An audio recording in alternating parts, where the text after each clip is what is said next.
মানুষ পারে না এমন কিছু নাই। মানুষ যা কল্পনা করতে পারে মানুষ তা করে দেখাতে পারে। এজন্য আমাদের কল্পনার জানালাটাকে বড় করতে হবে।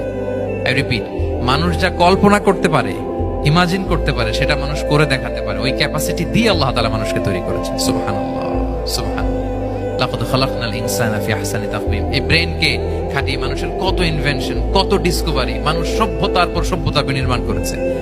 চোখ ধাঁধানো মানুষের আবিষ্কার, তাক লাগিয়ে দিয়েছে গোটা বিশ্বে একটার পর একটা করে।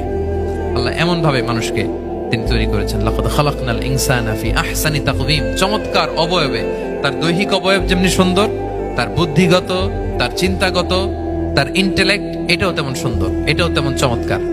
পৃথিবীর কোন প্রাণীকে আল্লাহ তাআলা এরকম হিউম্যান ব্রেনের মতো এরকম সফিস্টিকেটেড ব্রেন দিয়ে, ইন্টেলেক্ট দিয়ে তৈরি করেনি। এজন্য সব প্রাণী থেকে মানুষ আলাদা। সব প্রাণী থেকে মানুষের চিন্তা, বিবেক, বুদ্ধি এগুলো আলাদা।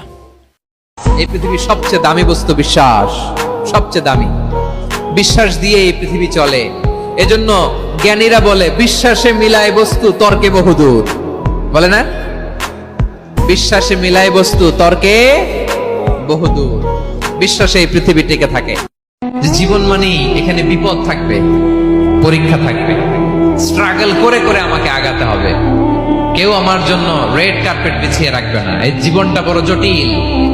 This is life, how it's design. এভাবেই পৃথিবীকে ডিজাইন করা হয়েছে। এখানে বিপদ আছে, কষ্ট আছে। এই পরীক্ষা দিয়ে দিয়ে আপনাকে উত্তীর্ণ হতে হবে। বুঝতে পেরেছেন প্রিয় ভাইরা? हम गरीब हैं, गद्दार नहीं।